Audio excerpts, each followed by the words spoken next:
Our modern world is built on a material with a built-in expiration date. Concrete surrounds us, yet the very stuff of our cities and highways is programmed to fail within decades. About 2,000 years ago, Roman engineers perfected a different recipe, creating concrete so resilient it could literally heal its own wounds. This is the story of the lost chemical formula that allows ancient concrete to heal itself. By the end of this exploration, you will understand how a 2,000-year-old mystery could hold the key to building a civilization that lasts. We will uncover why seawater strengthens Roman piers but destroys our own, and how a simple white speck dismissed as rubble turned out to be the secret to immortality. What does our struggle to rebuild what constantly crumbles say about our definition of progress? Our bridges and roads are fighting a losing battle against the elements, requiring constant and costly repairs. Yet in the heart of Rome, the Pantheon stands with a silent, unshakable confidence. Its vast concrete dome, unreinforced by any steel, has sheltered generations for nearly 2,000 years. It has weathered earthquakes, shifts in the earth, and the relentless passage of centuries. This is not merely old, it is actively enduring in a way our newest structures are not. This creates a profound and unsettling paradox. How could a civilization without electricity, without particle accelerators, without modern chemistry, create a building material that outperforms our own by orders of magnitude? It is a question that challenges our most basic assumptions about progress. We assume newer is better, that each generation builds upon the last with superior knowledge. But here, the evidence written in stone and mortar tells a different, more mysterious story. The Roman recipe was not a single, static formula. It was a sophisticated system of material science, documented in part by engineers like Vitruvius. Yet its most crucial ingredient, the secret to its self-healing power, was lost to history. For centuries, scholars saw these ancient ruins as monuments to a forgotten empire, not as active textbooks waiting to be read.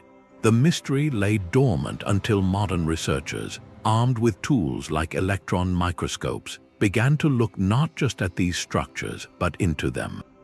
They started asking a new kind of question. It was not, how did this last so long, but rather, what is it doing right now to keep itself alive? This shift in perspective turned historical admiration into an urgent scientific quest. The crumbling concrete of a modern overpass and the steadfast Roman piers submerged in the Mediterranean at Portus Cosanus are two endpoints on a timeline of durability.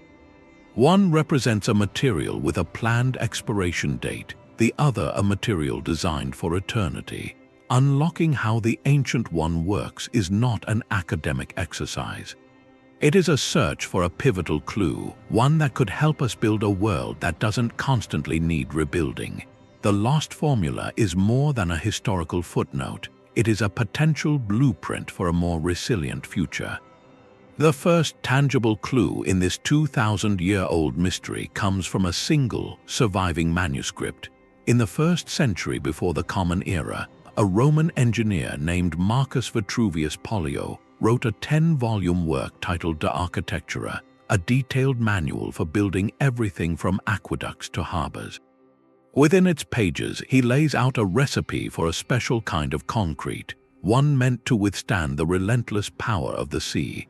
He instructs builders to combine lime with a specific volcanic ash, a fine, sandy material from the region of Pozzuoli near Naples, which we now call pozzolana. To this mixture, he directs them to add fragments of crushed brick or pottery. This was the foundational formula, a set of instructions passed down through generations of artisans. Vitruvius writes with the precision of a seasoned practitioner, emphasizing that for structures exposed to water, these specific materials and meticulous mixing procedures were non-negotiable. For modern researchers, this text was the starting pistol. It confirmed that the Romans were not just lucky, they were intentional. They knew pozzolana was the key ingredient that set their maritime concrete apart from ordinary mortar. Yet, as vital as this manuscript is, it presents a fascinating puzzle of its own.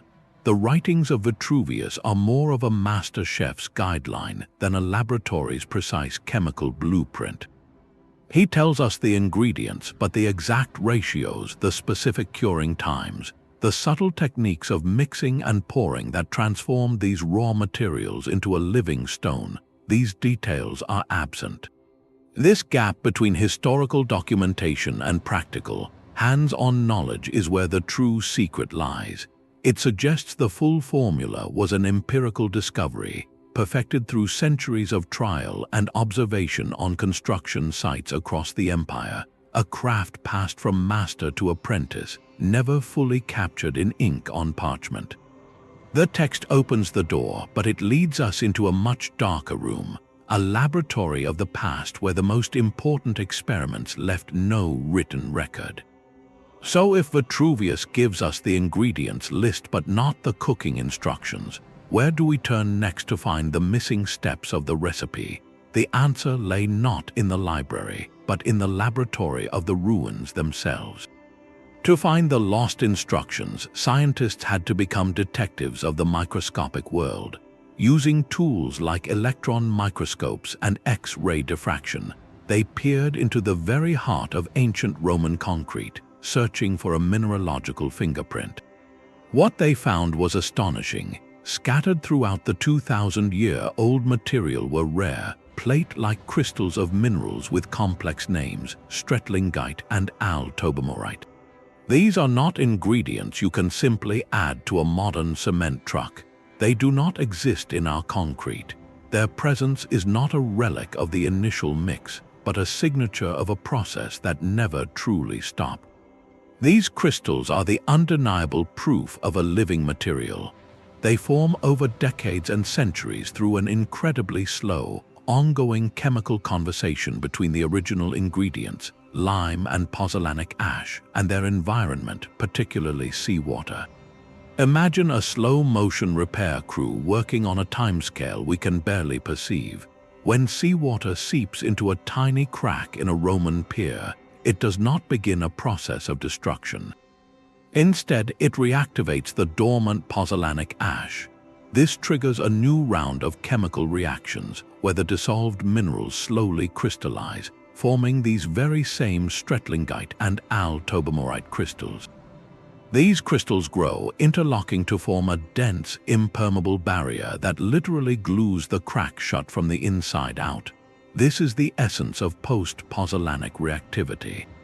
Modern Portland cement has one short, intense curing period, after which it is considered finished, and its chemical life is essentially over. It is static, waiting to be worn down.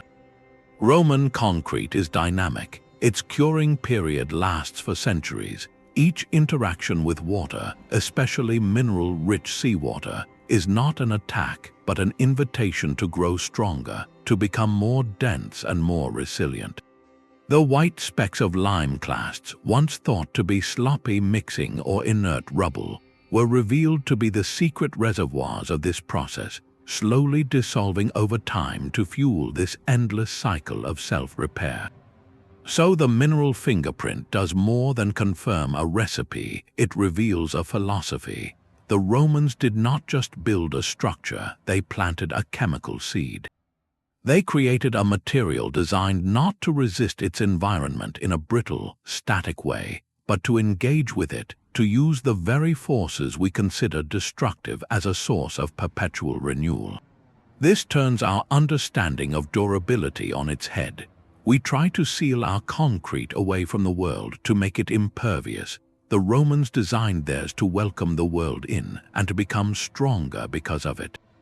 The evidence was now clear, but a crucial question remained. If we understand the mechanism, can we reverse engineer it? Can we translate this ancient wisdom into a formula for our own time? For generations, those bright white specks were considered a flaw. Scattered through the ancient concrete like unmixed flour in a batch of dough, these lime clasts were the textbook example of poor craftsmanship. Archaeologists and engineers alike pointed to them as evidence that even the mighty Romans were not perfect, that their legendary concrete must have had pockets of weakness, little time bombs of crumbling material waiting to fail. This assumption was so deeply held that for a long time no one thought to question it. The clasts were simply inert rubble, a historical curiosity, not a feature. But in science, the most profound secrets are often hidden inside the things we think we already understand. The true nature of these white specks would only be revealed when researchers stopped seeing them as mistakes and started asking what they were actually doing there. This shift required a tool that could see not just the surface of the material, but into its chemical soul. Advanced spectroscopic analysis allowed scientists to map the elemental composition of these clasts at a microscopic level.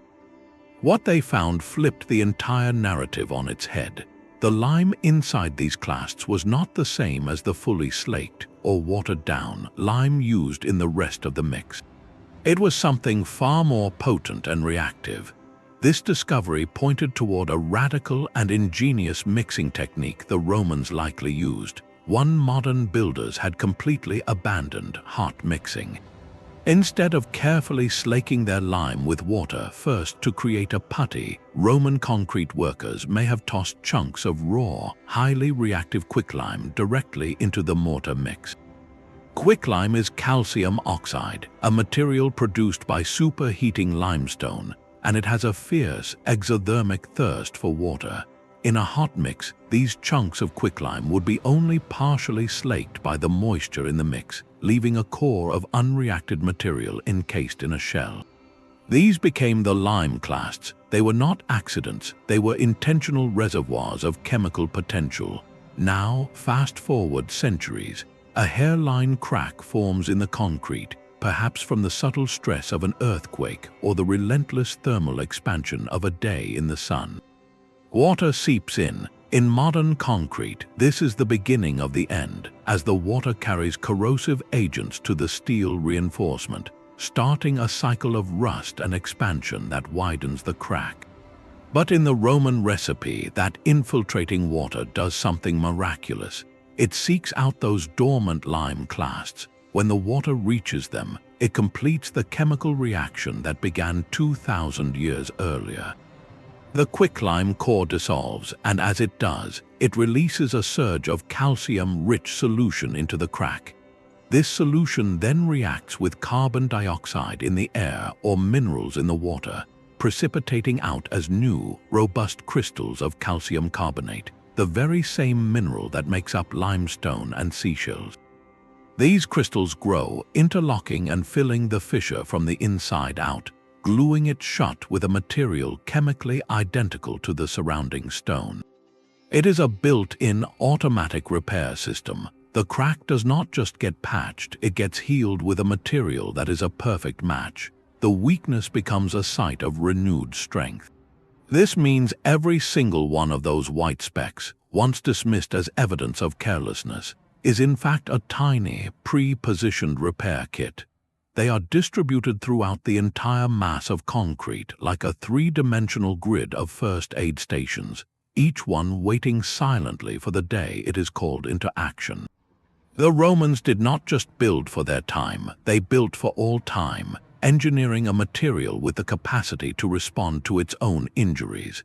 The mystery of the lime clasts reveals a philosophy of resilience that is almost biological in its design, teaching us that sometimes the greatest strength lies not in resisting damage, but in possessing the innate ability to repair it.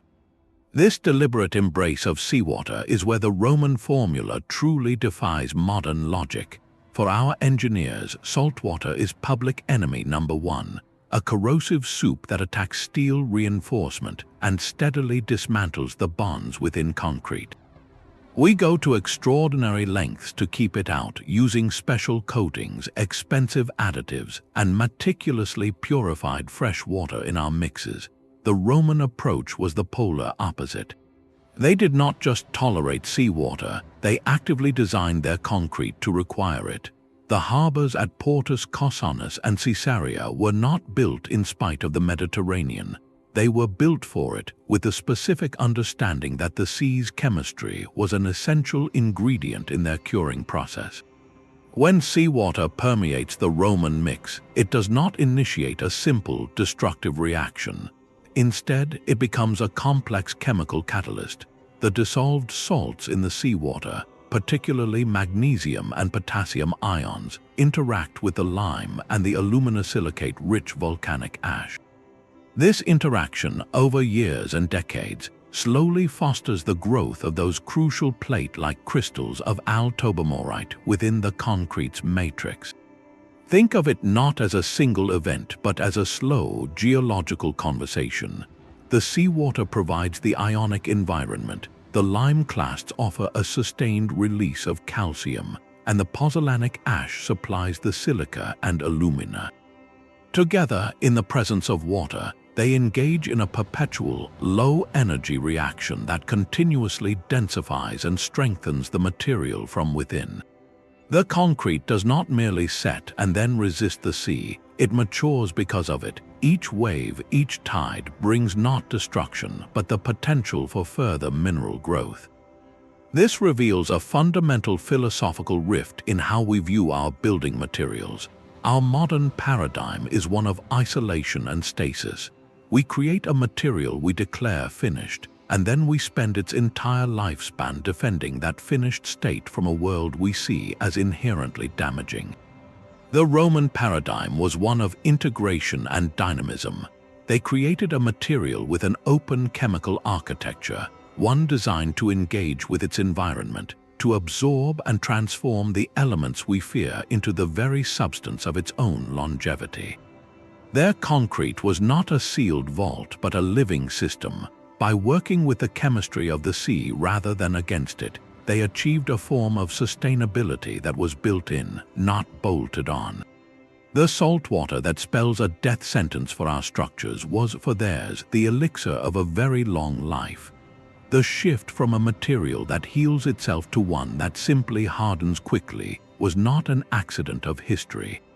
It was the direct result of an economic and philosophical revolution that reshaped the entire world. The 19th century's industrial revolution demanded a new kind of speed. Cities were exploding in size, railroads needed to span continents in years, not centuries, and factories had to rise from the ground almost overnight. The new god was efficiency, measured in output per day and profit per quarter. Into this frenetic landscape stepped Portland cement. Named for its resemblance to stone from the Isle of Portland, this material was a triumph of the new age. It could be produced anywhere there was limestone and clay. Its recipe was easily standardized, and most importantly, it developed tremendous strength within days. Builders could pour a foundation on Monday and begin raising steel beams by the following week. This rapid setting time was a superpower for an era obsessed with growth and velocity. The slow, patient chemistry of Roman concrete, which took years to reach its full potential, seemed like a relic from a bygone, slower world. Why wait for the sea to slowly cultivate strength within a harbor wall over decades when you could have a solid block in a week? The artisanal knowledge behind the ancient recipe, passed from master masons to apprentices through guilds and on-site practice, depended on specific, local ingredients. You needed the right volcanic ash from Pozzuoli, or a suitable substitute from a similar geological source. This local sourcing was antithetical to the new industrial logic, which prized uniformity and centralized, scalable production. Portland cement could be manufactured in massive kilns in one city and shipped by rail to construction sites 1,000 miles away. Its consistency was its selling point. The intricate, site-specific craft of Roman concrete mixing, where the feel of the mortar and the judgment of the worker were as important as the recipe, could not compete with the convenience of a standardized bag of powder. So the ancient wisdom did not vanish in a single dramatic event. It faded gradually, pushed to the margins by the relentless tide of progress. The knowledge gap opened not with a bang, but with a whisper, as generation by generation, the practical understanding of hot mixing, of reactive lime clasts, and of designing for chemical conversation with the environment was simply no longer taught. It became economically obsolete. The focus shifted decisively from long-term resilience, measured in millennia, to short-term performance, measured in construction schedules.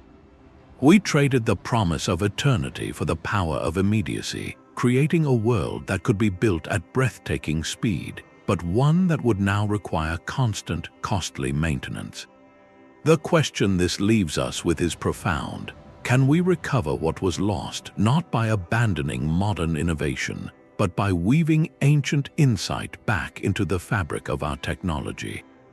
The industrial age may have forgotten the recipe, but the 21st century is determined to decode it. This is no longer a task for historians with trowels, but for scientists with synchrotrons. In laboratories from Cambridge to Tokyo, a new kind of detective work is underway, one that peers into the heart of ancient concrete not to admire it, but to reverse engineer its genius. At institutions like the Massachusetts Institute of Technology and the University of Utah, researchers are treating 2,000-year-old samples as the ultimate blueprint. Their tools are among the most advanced on the planet. They use powerful electron microscopes to map the material's nanostructure, revealing how those plate-like crystals of altobermorite are interlocked like a microscopic suit of armor. They employ synchrotron light sources, particle accelerators that generate beams of intense X-rays, to observe chemical reactions in real time. Imagine watching, at the scale of individual atoms, as a simulated crack forms in a lab-made sample, and then witnessing the slow, beautiful dance of ions as they migrate to fill the gap with new crystalline growth. This is the nanoscale theater where the magic of self-healing is finally being recorded. The goal is breathtakingly ambitious, yet elegantly simple. These scientists are not trying to source volcanic ash from Pozzuoli to pour a new harbor. That would be a historical reenactment, not a solution. Instead, they are seeking the fundamental chemical and physical principles, the universal rules that govern this ancient material's behavior. Why does hot mixing create such resilient lime clasts? What is the exact sequence of reactions between dissolved salts and the aluminosilicate matrix? By answering these why questions, they aim to extract a set of design guidelines that can be translated into a modern language of chemistry. This allows for adaptation. Perhaps a certain industrial byproduct, like fly ash from coal plants or slag from steel production, can be engineered to mimic the reactive behavior of volcanic ash. Maybe we can design synthetic lime particles that behave like those Roman clasts, but are triggered by freshwater for use in inland cities. This work is a profound dialogue across time. It is a conversation between the empirical wisdom of Roman artisans, who perfected their craft through observation and feel, and the analytical precision of modern materials science, which can quantify and model that craft down to the atomic bond. It represents a fusion of disciplines where archaeologists provide the ancient samples, geochemists analyze their makeup, and materials engineers run the simulation models. Together, they are performing a kind of high-tech alchemy, not turning lead into gold, but transforming historical mystery into a sustainable future. The lost formula is being found not in a single parchment, but in a global collaboration, one data point at a time. The most immediate and powerful application of this rediscovered knowledge is not in skyscrapers, but in the very place the Romans perfected it, the sea. Our coastlines are in a state of constant, expensive retreat. Modern seawalls and breakwaters are sacrificial structures, designed to be worn down and replaced, a cycle that drains public funds and churns the seabed with disruptive repair work. But what if we could build marine defenses that did the opposite? The first potential application is self-healing coastal infrastructure, where the corrosive power of saltwater becomes the source of longevity. Pilot projects are already exploring this frontier. Researchers are designing tidal energy platforms and reef restoration blocks using modern formulations inspired by the Roman principle of hot mixing and reactive aggregates. The goal is to create structures that, when submerged, initiate that slow, beneficial chemical conversation. Instead of a concrete breakwater slowly fracturing under wave impact, each new fissure would activate embedded lime-like particles. Over months, not millennia, thanks to engineered chemistry, those cracks would fill with new mineral growth, effectively healing the wound. The wave energy that once caused damage now delivers the mineral-rich seawater needed for repair.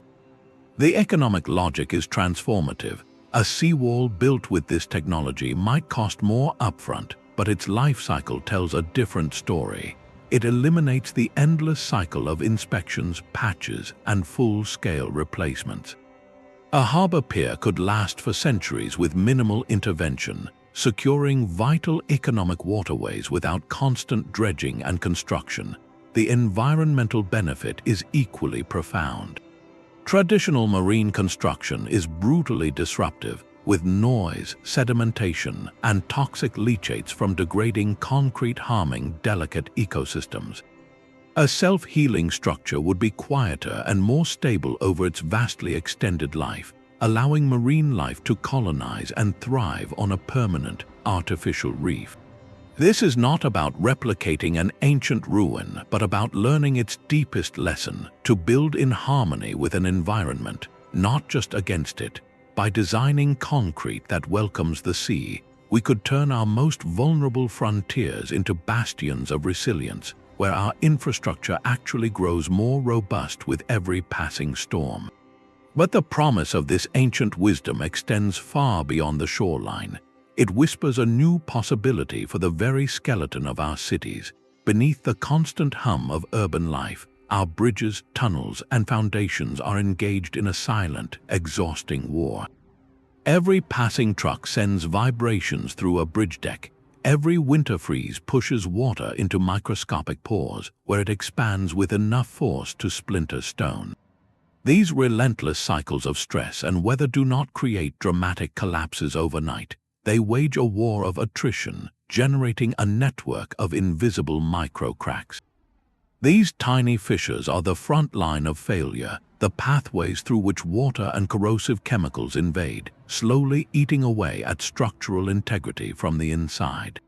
Our current response is reactive, a cycle of inspection, patchwork, and eventual massive reconstruction that snarls traffic, drains municipal budgets, and consumes staggering amounts of new material.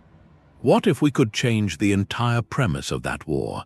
Imagine a bridge that senses its own hairline fractures and responds not by calling for a repair crew, but by initiating its own chemical repair. This is the vision of sustainable urban infrastructure built with a latent capacity for self-care. By integrating the principles learned from Roman concrete, we could create structures that autonomously seal these micro-cracks as they form. A tunnel lining in a subway, constantly compressed by the weight of the city above, could maintain its watertight seal for generations. A building's foundation, subjected to the subtle shifting of the earth, could continuously recalibrate its own strength, preventing small stresses from ever accumulating into major damage. The shift in safety and longevity would be profound, moving us from a model of scheduled degradation to one of enduring resilience. The environmental impact of this shift is equally transformative. Concrete production is one of the largest single sources of carbon dioxide emissions globally, primarily from the heating of limestone to make cement. Every time we demolish a crumbling overpass and pour a new one, we initiate another massive cycle of carbon output. Self-healing concrete flips this equation. By radically extending the functional life of our infrastructure, sometimes by centuries, it dramatically lowers the lifetime carbon footprint of each structure. The emissions from its initial production are amortized over a vastly longer period, and the constant churn of replacement materials, with all their associated mining, transportation, and manufacturing emissions, is drastically reduced. This is the essence of true sustainability, building things once and building them to last. Bringing this vision from the laboratory to the construction site requires modern translation of an ancient trick. One path mimics the Romans directly by engineering synthetic versions of those reactive lime clasts into standard concrete mixes. These tiny capsules could be designed to rupture under the specific stress of a forming crack, releasing a healing agent exactly where and when it is needed. Another, even more futuristic path looks to biology for inspiration. Researchers are exploring the use of engineered bacteria, dormant spores mixed into the concrete that only spring to life when water and oxygen infiltrate a new crack. These bacteria would then precipitate minerals, essentially growing a natural limestone scar over the injury. This bio-inspired approach is a direct echo of the Roman philosophy, creating a material that is not inert but dynamically engaged with its environment. The goal is not to create a single, monolithic solution, but to redefine our very standard for urban durability. It moves us from building structures that are static and defenseless against time to creating living urban ecosystems that can adapt, maintain, and sustain themselves. The city of the future might not look like a science fiction fantasy of gleaming newness, but rather it would possess the quiet, deep strength of something designed to endure, its greatest innovation hidden within the very fabric of its bones. This economic paradox strikes at the heart of how we build our world. We live under the tyranny of the initial bid. The modern construction model, from government contracts to private development, is overwhelmingly structured to reward the lowest upfront cost. A project's budget is approved based on today's price tag, with future maintenance often treated as a distant, separate problem for another administration to solve. This creates a powerful incentive to choose materials and methods that are cheap to install, even if they are destined for a short, expensive life. Roman-inspired concrete, with its potential need for specialized volcanic materials or slower, more deliberate curing times, struggles in this system. It presents a higher number on the initial spreadsheet, a seemingly clear loser in the competitive bidding process. But this is where the accounting breaks down because it only tells the first chapter of the story. To see the full picture, we must shift our perspective from cost to value and measure over centuries, not fiscal quarters. Consider two imaginary piers, one built with a modern formula, the other with a Roman-inspired self-healing design. The modern pier, costing less upfront, might stand strong for 50 years. Then it begins a predictable decline. Cracks widen, steel corrodes, and the entire structure requires a massive, disruptive, and incredibly expensive rehabilitation, or worse, a complete demolition and rebuild. This cycle repeats every 50 years, a drumbeat of expenditure, environmental disruption, and community inconvenience. Now look at the Roman-inspired pier. Its initial price is higher, perhaps by a significant margin, but once it is set, its story changes. Instead of degrading, it matures. The seawater that weakens its counterpart becomes the source of its ongoing strength.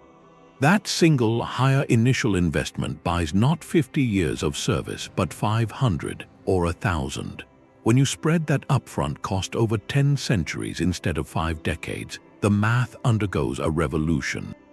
The annual cost of ownership plummets. The repeated burdens of material extraction, manufacturing emissions, construction traffic, and funded repairs simply vanish from the equation. The true cost is not the price tag on day one. It is the sum of every dollar and every ton of carbon expended over the entire life of the structure. This is the concept of total life cycle cost, and by that measure, the seemingly expensive ancient material is arguably the most frugal choice ever devised. The barrier, then, is not purely technical or financial. It is a profound philosophical disconnect in how we perceive time and value. Our economic models are optimized for short-term returns, for growth that can be measured and reported in annual statements. We are brilliant at calculating immediate efficiency, but we have built a blind spot for long-term resilience.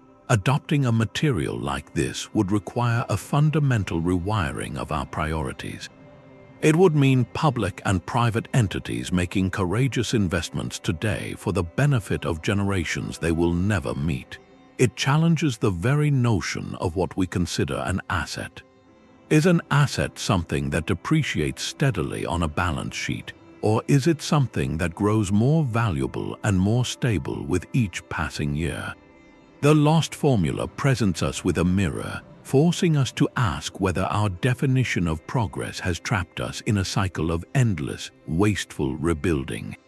Rediscovering it is not just about mixing better concrete, it is about learning to think in lifetimes, not just in lifespans.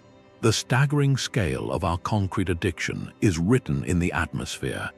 Every year, the production of Portland cement alone pumps billions of tons of carbon dioxide into the air, a primary driver of the climate challenges we now face.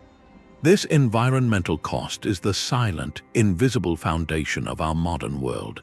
Yet here lies a profound opportunity hidden within the ancient formula. The Roman approach was inherently less carbon-intensive by design.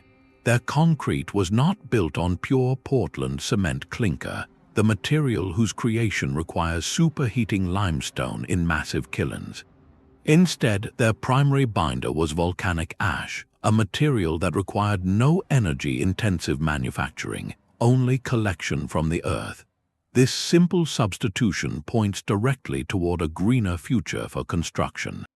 Today, researchers are exploring how industrial byproducts like fly ash from coal plants or slag from steel manufacturing can play a role similar to that ancient volcanic ash. These materials, often considered waste, are rich in the silicates needed for the pozzolanic reaction. Using them not only diverts waste from landfills, but dramatically reduces the amount of clinker needed in a concrete mix, slashing the associated carbon emissions at their source. The numbers tell a compelling story. A modern concrete mix that replaces a significant portion of its Portland cement with fly ash can cut the carbon footprint of that material by 30, 40, even 50% or more. But the Roman formula's environmental gift is twofold, combining a cleaner recipe with an extraordinary lifespan. The real carbon catastrophe is not just in building something once, it is in being forced to rebuild it over and over again. Think of the full life cycle emissions of a typical modern bridge, its initial construction, then the emissions from the repair, trucks and crews every few years, the manufacturing of patch materials, and finally, the colossal emissions from its demolition and the pouring of its replacement 50 years later. That is a carbon multiplier effect. A structure built with self-healing, ultra-durable concrete avoids almost all of that subsequent churn. Its immense longevity means the carbon invested in its creation is amortized over 500 or 1,000 years, not 50. The total cumulative emissions over centuries become a fraction of the repeated, cyclical emissions from our current paradigm of disposable infrastructure. This transforms the lost formula from a historical curiosity into a potential cornerstone for genuine sustainable development. In an era defined by climate crisis, the most radical act of environmentalism may not always be something new. It might be the wisdom to look back and realize that the path forward was paved 2,000 years ago with a simple, powerful idea: to build things once and build them to last for the ages. So how do we translate this ancient chemical conversation into a modern mix? The process begins not with a secret ingredient, but with a fundamental shift in perspective.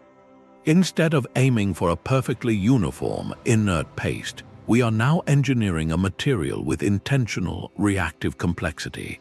A simplified, research-based recipe for modern self-healing concrete might start with a base of Portland cement, though many scientists are actively substituting a portion of it with low-carbon alternatives like fly ash or ground-granulated blast furnace slag. To this, we add a high-quality pozzolanic material, the modern equivalent of that volcanic ash from Pozzuoli. This could be calcined clay, which is clay heated to activate its silica content, or specific types of industrial slag that are rich in the right aluminosilicates.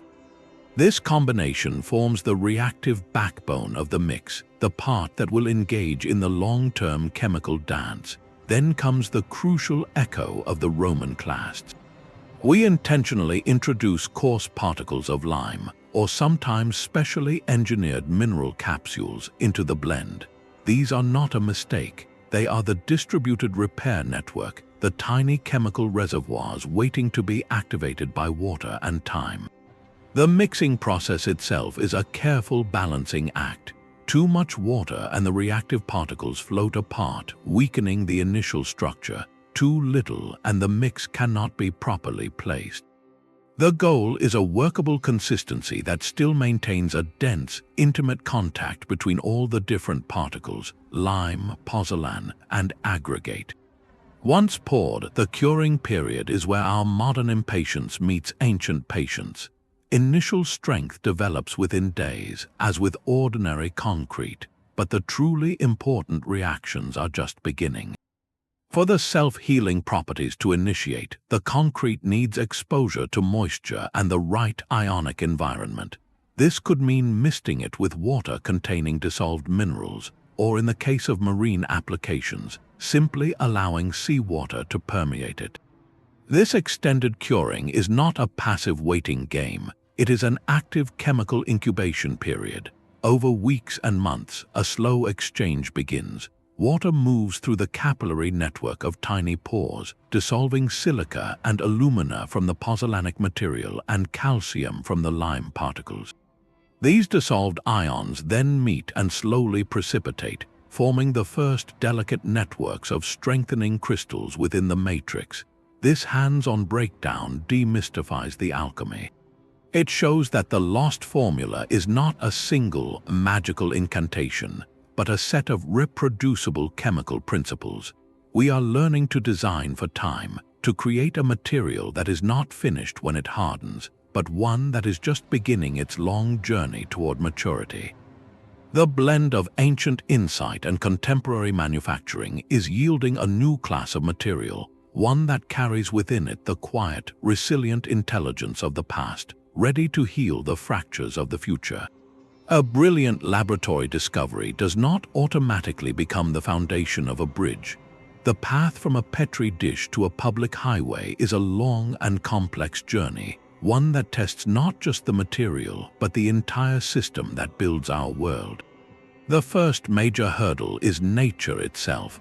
The Romans relied on specific volcanic ash from Pozzuoli, a material with a unique chemical fingerprint. For a global industry, such a singular, perfect ingredient is impossible. Modern researchers look to substitutes like fly ash from coal plants or slag from steel mills. But here lies the problem of variability. The chemical composition of these industrial byproducts is not constant. It changes based on the source of the coal, the type of steel being made, even the day-to-day operations of the factory. One batch might be perfect for fostering self-healing crystals, while the next could be chemically inert or, worse, contain impurities that weaken the concrete. For this technology to be trusted, every truckload of material must meet an exacting standard, a level of consistency that is incredibly difficult to achieve when your raw material is essentially an industrial waste stream. This makes quality control a monumental challenge, requiring constant, sophisticated testing to ensure that what goes into the mix will perform as promised decades from now. Then there is the relentless clock of modern construction. A developer building a new condominium tower or a city repairing a collapsed overpass operates on a schedule measured in days and weeks. Their financial models depend on speed. Roman-inspired concrete, with its emphasis on slow, long-term chemical maturation, often has a longer initial setting time. It might not reach the required strength for the next construction phase as quickly as conventional concrete. In an industry where time is literally money, asking a contractor to wait an extra few days for curing is often a non-starter. The entire economic engine of building is optimized for velocity, creating a powerful inertia against any material that asks for patience. This is not a failure of the science, but a profound mismatch between the timescale of true resilience and the timescale of quarterly profits and political election cycles. Beyond the chemistry and the calendar, there exists a wall of paperwork and precedent. Our building codes, the rule books that keep our structures safe, are written for the materials we know. They specify precise strength tests performed at 28 days, not 28 years, certifying a new, self-healing concrete for use in a school, a hospital, or a major dam requires a mountain of evidence. Regulatory bodies need proof that this material will not only perform under every conceivable stress, from a deep freeze to a seismic event, but that its healing mechanism will work reliably for the entire design life of the structure. This demands long-term, real-world testing that can span decades, a slow and costly process that most private companies are hesitant to fund alone. Engineers, trained to specify proven materials with predictable failure modes, are naturally cautious. Entrusting the safety of thousands of people to a concrete that is supposed to crack and then repair itself requires a fundamental leap of faith in the data, a leap that the current system is not yet built to take. Finally, we confront the scaling problem. It is one thing to produce a perfect, self-healing concrete block in a controlled university lab with graduate students meticulously measuring every gram.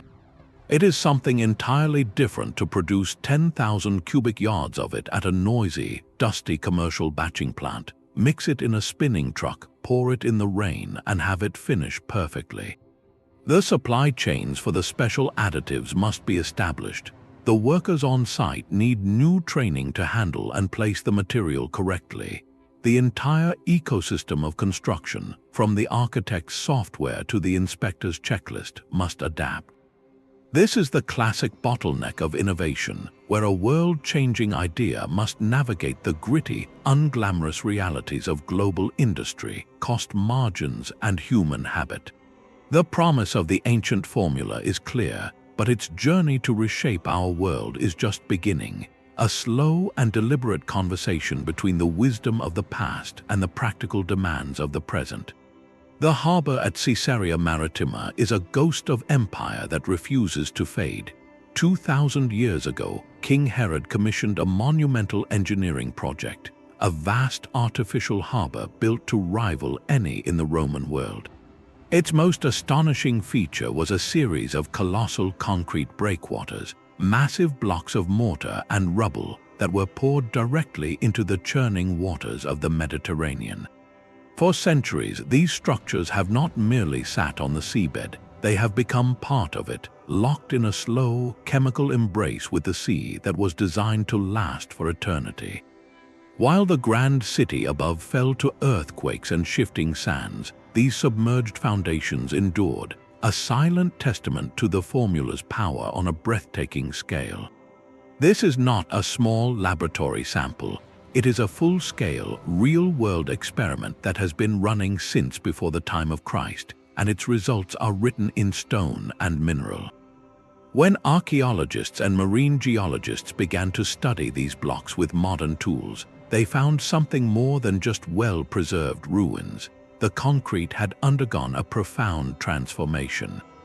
The relentless action of seawater had not eroded its surface. Instead, it had fostered the growth of a complex protective crust. This coating was a layered tapestry of biological and geological activity. First, marine organisms like algae and mollusks colonized the rough surface, their life cycles contributing organic material. Then, over centuries, the mineral-rich seawater interacting with the lime and ash in the concrete precipitated new layers of hard, crystalline minerals, primarily aragonite and calcite, effectively glazing the blocks in a natural, self-generated armor. This crust acted as a sacrificial barrier, absorbing the mechanical abrasion of waves and sediment, while the core concrete beneath continued its slow, internal strengthening through the formation of altobermorite crystals. The harbor blocks at Caesarea demonstrate the formula's genius in its complete ecological context. The Romans did not just build a barrier against the sea, they engineered a material that would enter into a symbiotic relationship with it. The water provided the chemistry for internal strengthening and external protection, while the concrete provided a stable substrate for marine life, which in turn contributed to the protective crust. This is durability redefined not as passive resistance but as active, dynamic integration. For scientists today, Caesarea is an unparalleled data set. Each submerged block is a time capsule, a snapshot of a chemical process frozen across 2 millennia. By drilling cores from these ancient structures and comparing material from the outer crust to the inner core, researchers can map the entire history of the concrete's maturation. They can see the gradient of mineral formation, trace the migration of ions, and understand exactly how the environment shaped the material over timescales no modern laboratory could ever replicate. This site provides the critical validation that the self-healing mechanisms observed in tiny samples are not a laboratory curiosity, but the governing principle behind some of the most resilient structures ever built by human hands. Caesarea proves the formula worked not just in theory, but in the brutal, unforgiving reality of the open sea. It stands as a monumental question posed to our own civilization, challenging us to learn from an experiment that has already run for 2,000 years and to apply its enduring lessons to the fragile foundations of our own world. The volcanic ash of Pozzuoli was a geological gift, but not one every civilization receives. So if the secret to self-healing concrete is locked within a specific type of reactive ash, does that mean only certain parts of the world can ever hope to build with such resilience? This is the modern challenge that has sparked a global treasure hunt, not for ancient ruins, but for contemporary materials that can whisper the same chemical language. The goal is no longer to replicate the Roman recipe exactly, but to understand its grammar so well that we can write new sentences with entirely different words. This search has led scientists to an unexpected source, the very byproducts of our industrial age that we have long considered waste. Fly ash, the fine powder left over from burning coal in power plants, and slag, a glassy granulate from steel production, were once seen as environmental liabilities destined for landfills. Yet under the microscope, they reveal a surprising potential. Their chemical structure is rich in the same silicates and aluminates that made the volcanic ash from Pozzuoli so reactive. When finely ground and mixed with lime and water, these materials can undergo a similar pozzolanic reaction, forming the same dense, interlocking networks of strength-giving crystals over time. They are not perfect copies, but they are powerful analogues, modern echoes of an ancient ingredient. This category of materials has a technical name, supplementary cementitious materials, or SCMS.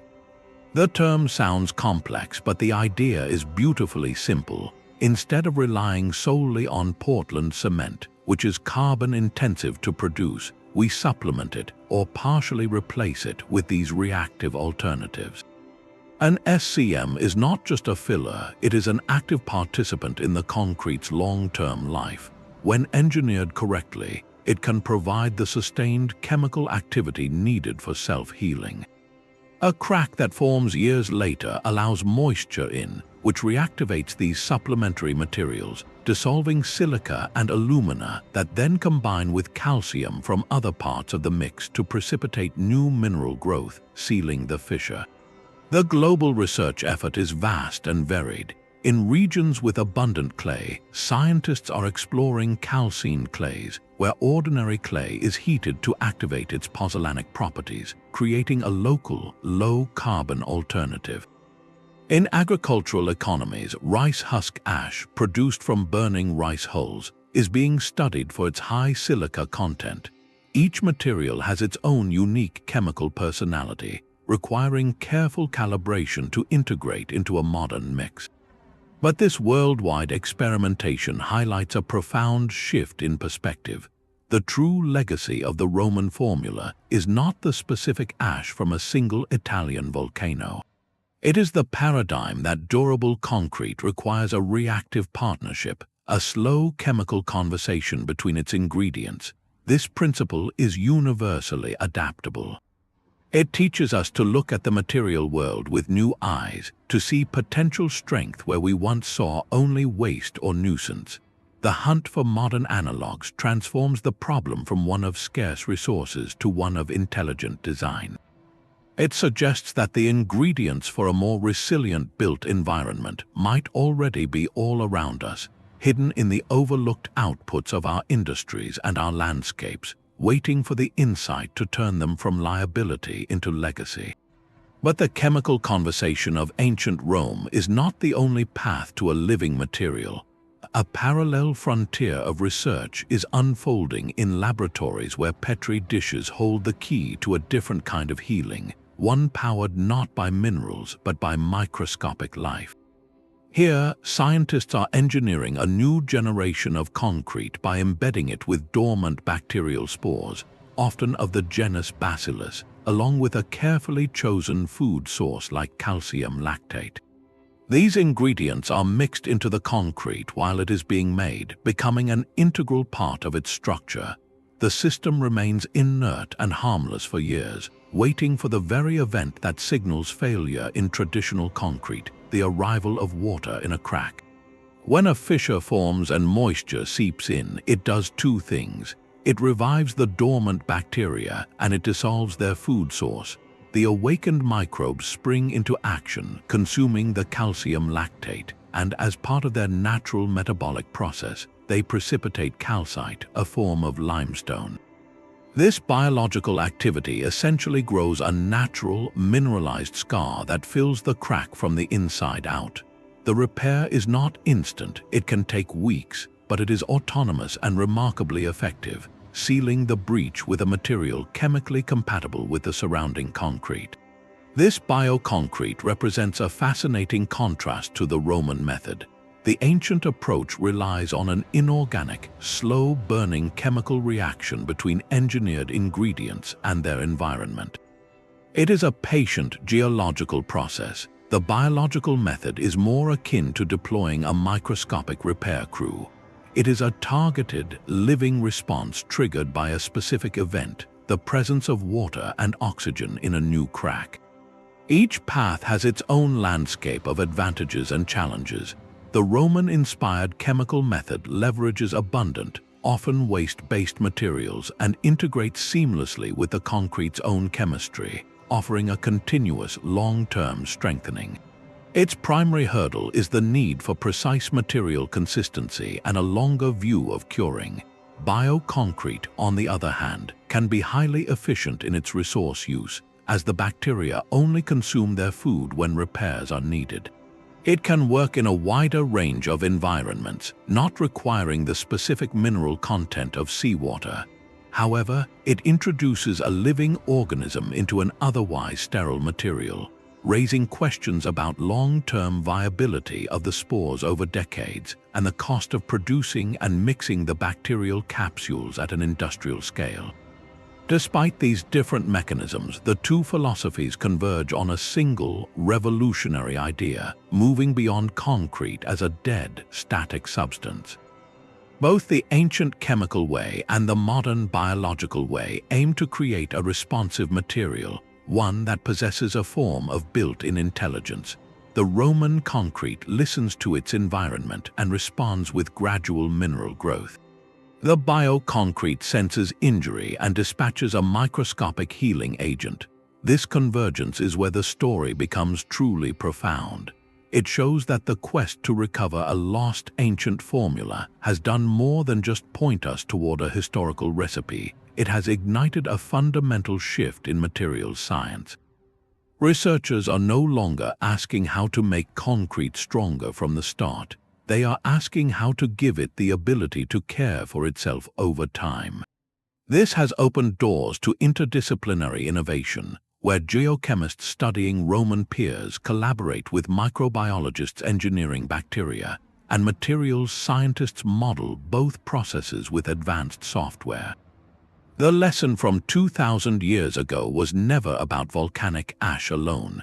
It was about designing for an open-ended future, whether through the slow wisdom of chemistry or the clever mimicry of biology. That lesson is now reshaping what we build, guiding us toward a world where our foundations are not just solid, but alive with the quiet potential for renewal. This lingering question of a lost formula invites a deeper look into what was actually forgotten. The story is more nuanced than a single book burning or a catastrophic event wiping the knowledge from the earth. The truth is, the use of volcanic ash in mortar never completely disappeared. In the centuries following the Roman Empire's decline, the practice persisted in pockets of tradition, especially in regions where the volcanic materials were readily available. Throughout the Middle Ages and into the Renaissance, builders in Italy and other parts of the Mediterranean continued to use pozzolana or similar local ashes, recognizing its ability to create a stronger, more water-resistant mortar than lime alone. They knew it worked, but the profound why behind its function had faded into the background of craft knowledge. The loss, then, was not an absolute erasure, but a slow cultural drift. It was the decline of widespread, sophisticated application, and most critically, the erosion of the deep chemical understanding that powered it. The intricate mechanisms we now celebrate, the self-healing dance between reactive lime clasts and mineral-rich seawater, were no longer part of the architectural conversation. The knowledge that survived was a simplified, practical remnant, a useful trick for better mortar, not the master key to building for eternity. This distinction is crucial. Imagine a master chef's recipe passed down through generations, but with the most critical technique, the exact temperature for a caramel or the specific fold for a soufflé, gradually omitted. Each generation might still produce a decent dish, but the transcendent version, the one that defined the original, becomes a legend. The general idea of using volcanic ash was the recipe card that survived. The specific techniques of hot mixing to create reactive lime reservoirs, the optimized ratios for marine environments, and the scientific insight into post-pozzolanic reactivity, these were the lost techniques. They were the subtle arts that transformed a good material into a miraculous one. So when we speak of the lost formula, we are not speaking of a complete historical amnesia. We are speaking of a broken chain of deep understanding. The artisans of the Renaissance might have used the ash, but they did not fully grasp they were planting chemical seeds for a future 1,000 years away.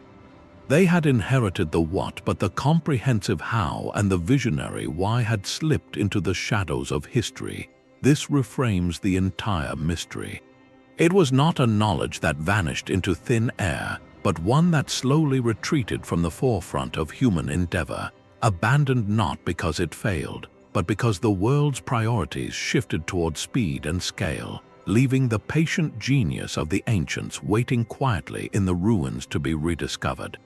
The recipe for immortality likely began with a simple observation. Someone, perhaps a mason working near the volcanic fields of Campania, must have noticed something unusual. Ordinary mortar made with local sand would crumble when exposed to rain or seawater, but a mix that accidentally included the fine, gray ash from the slopes of Mount Vesuvius seemed to set harder and defy the elements. This was not a eureka, a moment in a laboratory, but a slow dawning of awareness born from the daily grind of construction. The initial discovery was almost certainly one of serendipity, a fortunate accident offered by the unique geology of the region. The Romans did not have a periodic table or a theory of pozzolanic reactivity. What they had was a practical need for durable harbors and aqueducts, and an abundance of this curious reactive dust. Their genius lay not in inventing the reaction, but in recognizing its value and then dedicating generations to perfecting its application. This was innovation through attentive conversation with the material world. Builders would have experimented with different ratios of ash to lime, observed which batches performed better in the rain, and noted which seawalls stood firm after a storm while others washed away. Over decades and centuries, this collective empirical knowledge was refined and passed down, a living database of what worked, encoded in the practice of the guilds rather than in formal textbooks. The inclusion of quicklime chunks fits perfectly into this narrative of practical, iterative discovery. The standard, careful process of slaking lime with water to create a putty was time-consuming and labor-intensive. It is easy to imagine a scenario where, in the rush to complete a project or to save on fuel and labor, workers tossed partially slaked or even raw quicklime directly into the mortar mixer. At first, this might have been seen as a shortcut or even a mistake, resulting in those white, pebble-like inclusions later dismissed as poor craftsmanship. But then, over years, a pattern might have emerged. Structures built with this sloppy mix, especially those exposed to moisture, showed a remarkable tendency not to fail. They did not develop the same network of cracks. They seemed to hold together with a tenacity that defied expectation. What began as an expedient shortcut was gradually recognized as a superior technique. The accidental lime clasts were not flaws, they were features, and through the slow, patient work of observation, the builders learned to intentionally incorporate them, refining the size and distribution to optimize the self-healing effect. This perspective transforms the lost formula from a bolt of lightning insight into something even more profound, a cultural achievement. It was not the product of a single brilliant engineer, though figures like Vitruvius played a key role in documenting it, but the cumulative wisdom of countless unnamed artisans, contractors, and laborers.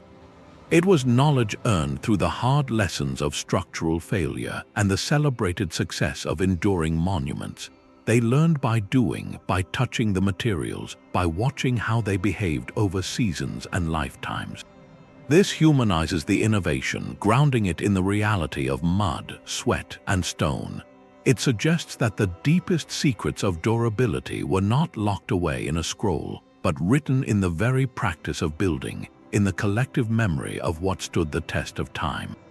The Romans mastered their concrete by listening to what the world was telling them, by turning chance observations into a disciplined craft, and by thinking in time frames that stretched far beyond a single human life. This ancient knowledge now offers a vital key to protecting its own legacy. The very science that decodes Roman concrete's resilience is revolutionizing how we care for the crumbling monuments it built. For generations, the standard practice in restoring a 2,000-year-old amphitheater or aqueduct was to use the strongest, fastest-setting material available, modern Portland cement. The intention was preservation, but the effect was often a slow, chemical assault. Modern cement is far harder and less porous than ancient Roman mortar. When rain or groundwater seeps into a structure, it moves through the older, more permeable material until it hits a patch of this modern repair. The water becomes trapped, unable to evaporate, and begins to dissolve salts within the ancient stone. As the moisture evaporates from the surface of the original wall, it draws these salts out where they crystallize just beneath the surface. This crystallization creates immense pressure, like ice expanding in a crack, spalling off the ancient surface in flakes and powder.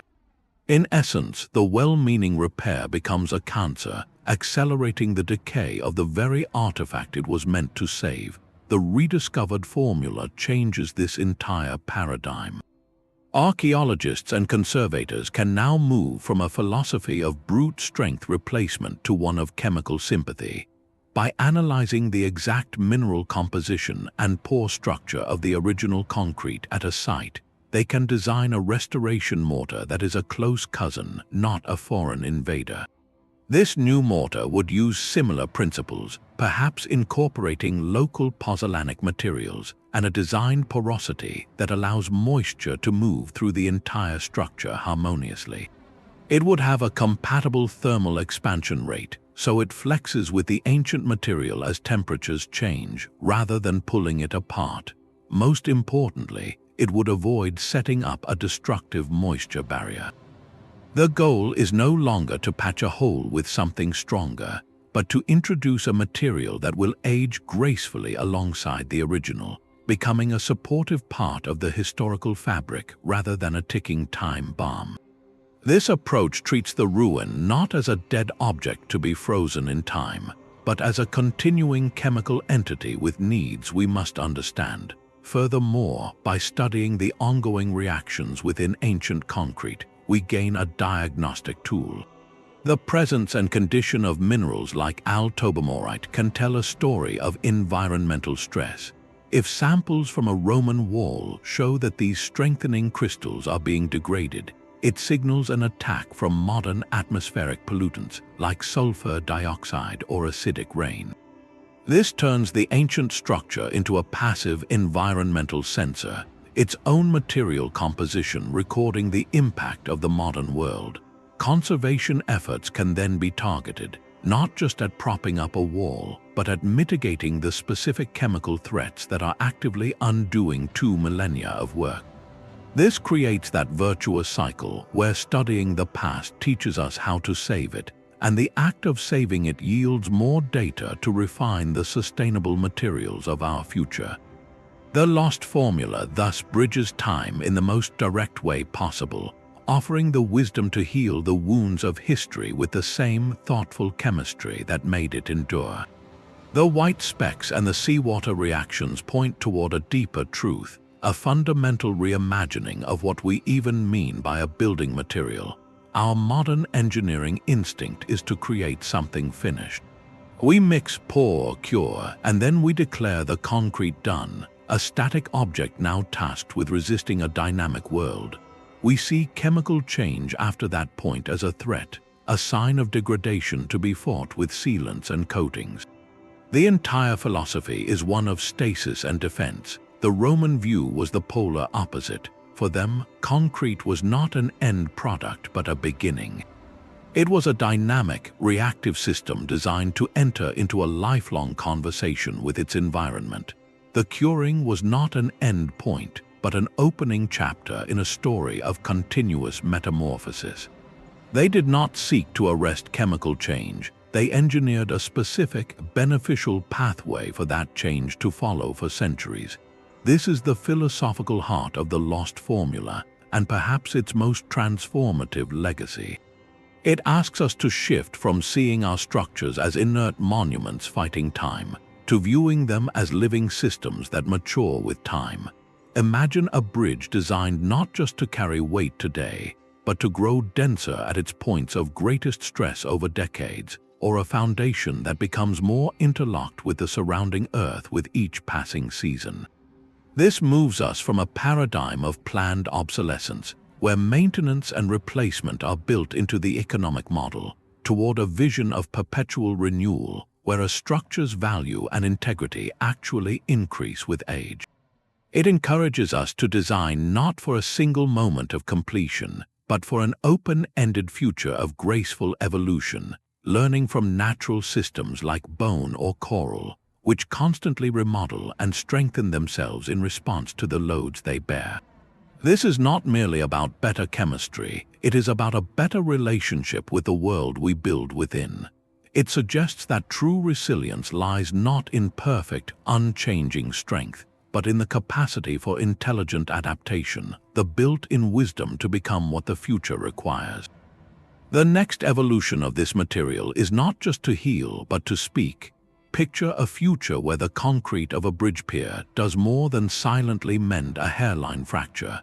It sends a quiet, digital pulse to a maintenance office miles away, reporting that the repair process has begun. This is the frontier of multifunctional composites, where the ancient principle of self-healing converges with the networked intelligence of the digital age.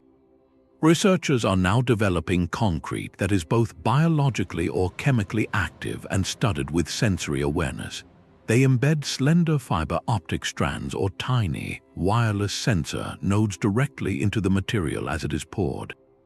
These are not foreign implants, they become part of the concrete's nervous system. The fiber optics can detect minute changes in light transmission caused by the strain of a forming crack, while wireless sensors can monitor internal temperature, humidity, and even the specific chemical changes that signal the activation of a healing mechanism. This transforms a passive structure into a communicative one. A smart seawall could transmit data on wave impact forces while simultaneously confirming that its mineral growth cycle is proceeding optimally. A building foundation in an earthquake-prone zone could report subtle shifts in stress distribution and verify that its internal repair networks are responding as designed. This creates a powerful feedback loop between the material and its stewards. Instead of relying on costly and infrequent physical inspections, engineers receive a continuous, real-time stream of health data. An early warning of unusual strain in a specific area allows for proactive, targeted intervention long before any damage becomes visible to the human eye. More profoundly, the sensors can confirm the success of the self-healing process itself, providing empirical evidence that the ancient chemical conversation is indeed taking place within the modern structure. This represents the ultimate synthesis of historical wisdom and 21st century innovation. We are learning to build with the enduring resilience of Roman concrete, but now with the added capacity to listen to its heartbeat. The vision is infrastructure that is not only tough and long-lived, but intelligently connected, capable of telling its own story of stress, healing, and longevity. This turns our built environment from a collection of silent, static objects into a responsive, communicative partner in stewardship, blending the deep time wisdom of the past with the instantaneous awareness of the present. The Pantheon is more than a building, it is a conversation held in stone across 2,000 years. Its dome does not simply shelter space, it holds time itself, a physical handshake between our moment and the world of Marcus Agrippa. This is the profound cultural legacy gifted by the lost formula, a legacy that transcends pure engineering. The endurance of Roman concrete has provided humanity with something priceless, a continuous, tangible link to our own past.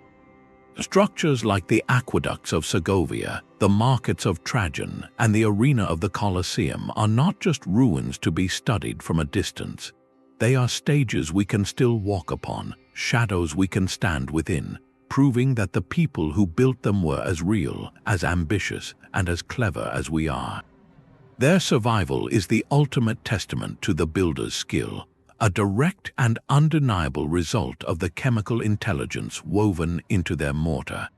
Because these structures did not crumble into dust within a few generations, they have served as perpetual sources of inspiration, awe, and scholarly curiosity.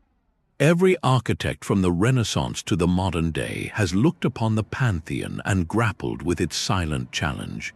Every poet has found metaphor in the weathered arches of an aqueduct.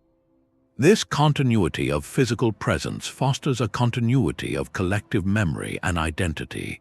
We know who the Romans were, in part, because their most ambitious thoughts are still standing in our plazas and under our feet. This forces us to consider a counterpoint, what is lost when our structures are ephemeral. We live in an age of remarkable innovation, but also of planned transience. Buildings are often designed for economic lifespans, not cultural ones. When a city's skyline is reshaped every 50 years, when neighborhoods are erased and rebuilt beyond recognition, something subtle but vital erodes. The physical anchors for shared memory, the places where generations gather, where history literally happened, can vanish. This does not just change a city's map, it can thin its sense of identity. A society that builds only for the short term risks becoming untethered from its own story, living in a perpetual present without the deep roots that enduring monuments provide. The relentless quest to rediscover the Roman formula is therefore driven by more than technical curiosity or environmental necessity. It is fueled by a deep, almost philosophical desire to recapture that lost confidence, the ability to build for the distant future. The Romans poured their concrete with an assumption of permanence, with a belief that their work would speak to people they would never meet. They built legacies, not just structures. In our modern world, so focused on the immediate and the efficient, we have largely relinquished that ambition. We manage decay, we schedule replacements, but we seldom engineer for eternity. Unlocking the secret of their self-healing concrete is an attempt to reclaim that longer arc of time. It is about learning to build with a generosity that spans centuries, to create new anchors for future memory. It is about proving that we, too, can think in lifetimes beyond our own and leave behind not just rubble, but a foundation for the awe of generations yet unborn. The promise of a concrete that lasts 1,000 years carries a profound weight of responsibility. As this technology edges from the laboratory toward the real world, we must pause to ask not just if we can build this way, but how we should. The first ethical frontier is one of access. If the initial cost of self-healing concrete remains higher than conventional mixes, a very real risk emerges. Will this leap in durability become a luxury, reserved for wealthy nations, prestigious landmarks, or secure corporate facilities? Imagine a future where the bridges in one part of the world stand unshaken for centuries, while communities elsewhere remain trapped in a cycle of rebuilding with brittle, temporary materials after every storm. This could cement, quite literally, a new form of global inequality, an infrastructure divide where resilience itself becomes a commodity not all can afford. The challenge for engineers and policymakers will be to drive down costs through scalable production and smart material sourcing, ensuring this is a tool for universal benefit, not a symbol of further separation. The ethics extend deep into the supply chain. To make this concrete globally viable, we need abundant sources of pozzolanic materials. Turning to natural deposits of volcanic ash or calcined clay raises immediate questions.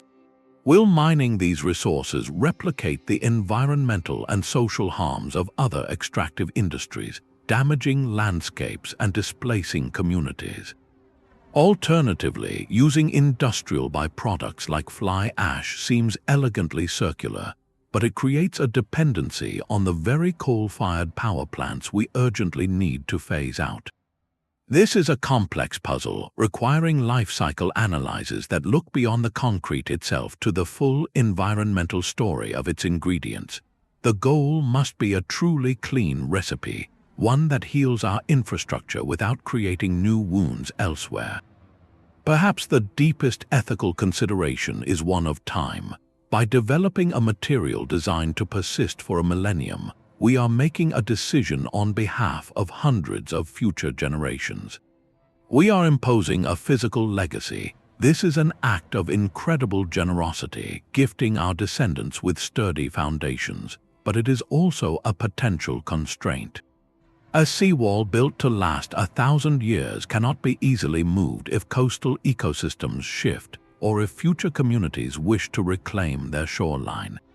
We are designing permanence in a world that is inherently dynamic. This does not mean we should not build durably, but it asks us to build with humility and foresight, to choose locations and applications with care, considering not just our needs, but the potential needs and desires of those who will inherit our silent, steadfast monuments. The resurrection of this ancient wisdom, therefore, is not merely a technical triumph. It is a societal test. It asks whether we can wield a tool of such longevity with equity, ecological sensitivity, and a deep sense of stewardship. The true measure of success will not be found in a laboratory strength test, but in how widely, wisely, and justly we choose to share the gift of time. The precise choreography of the Roman mixing process remains a tantalizing blank space on the historical blueprint. We know the ingredients, but the exact dance steps are lost. For instance, was the formula for a massive foundation under the Colosseum identical to the one used for the submerged harbor blocks at Caesarea? It seems unlikely. The Romans were masterful pragmatists, and their recipes likely varied for land-based walls, aqueducts, and marine piers. Yet no surviving manual details these specific adjustments. Today's researchers are using a combination of forensic analysis and computational modeling to try to reverse engineer these variations. By taking micro-samples from different types of Roman structures and analyzing their mineral makeup, they can look for chemical signatures that hint at different lime-to-ash ratios or the inclusion of other local aggregates. Then, powerful computer simulations can test thousands of virtual mixing sequences, seeking the combinations that would produce the exact nanostructures observed in the 2,000-year-old samples. It is a digital archaeology of material, attempting to reconstruct the artisan's intuition with lines of code. A related puzzle centers on the star player of self-healing, the lime clast. Modern science confirms their role as chemical reservoirs, but how did Roman workers so consistently achieve the perfect size and distribution? Too large, and they might create weak points; too small, and they dissolve too quickly, losing their long-term potency. Were there master mixers who judged the clast size by eye and feel? Or were there standardized methods for preparing the quicklime chunks before they entered the mortar? Current research programs, particularly at universities with strong materials science and archaeology collaborations, are running systematic experiments. They are creating batches with intentionally varied clast sizes and distributions, then subjecting them to accelerated aging tests to see which configurations yield the most effective and durable self-healing response. The goal is to translate that empirical Roman craft into a set of reliable, quantifiable engineering parameters we can program into modern batching plants. Perhaps the most pressing question for our fast-paced world is one of time. Can we speed up the ancient wisdom without breaking it? The Roman formula derived its power from patience, from chemical reactions unfolding across decades. Our societies, however, still need structures that are safe and functional within months, not centuries. This creates a fascinating engineering tightrope: how to design a concrete that gains initial strength rapidly for construction schedules, but also retains the capacity for slow, continuous strengthening and self-repair over its entire life. Corporate and academic labs are exploring chemical accelerators that might jump-start the pozzolanic reactions without shutting them down prematurely. Others are investigating pre-treatment methods for the supplementary materials, essentially giving them a head start on the reactive process before they are ever mixed into concrete. The challenge is to avoid a short-term gain that sacrifices the long-term legacy, to find a way to make the concrete mature with grace rather than simply age with time. These are not abstract academic exercises. Major international research consortia and forward-thinking construction material companies have dedicated teams working on these very questions. Their laboratories are filled with aging tanks simulating seawater for decades in weeks, with presses that mechanically stress samples to create controlled cracks, and with scanners that map the healing process in 3 dimensions. Each experiment, whether it succeeds or fails, adds another sentence to the ongoing translation of this ancient text. The story of the lost formula is emphatically not finished. Every answer uncovered seems to reveal a new, deeper layer of complexity in what we once dismissed as simple rubble and mortar. This continuous discovery reminds us that the greatest innovations are often not in points, but conversations that span generations, inviting us to listen closely to the quiet intelligence of the past and respond with the thoughtful ingenuity of the present. The silent endurance of the Pantheon is more than an architectural marvel. It is a question posed across the centuries. Our journey through the mystery of self-healing Roman concrete reveals a profound truth. sometimes the path to the future is found by looking deeply into the past. We have traced the story from a single manuscript to the white specks in a ruin, from the corrosive sea to the quiet work of crystals. We have seen how a combination of volcanic ash, lime, seawater, and perhaps a touch of serendipity created a material that defies time, and how modern science is painstakingly piecing together its chemical secrets. This is not a tale of a single lost ingredient, but of a lost philosophy. The Romans did not just build things, they built relationships, engineering a conversation between their materials and the world. Their concrete was designed to listen to its environment and respond, not with brittle defiance, but with gradual, strengthening growth. This lost formula fundamentally challenges our modern assumptions about progress, sustainability, and durability.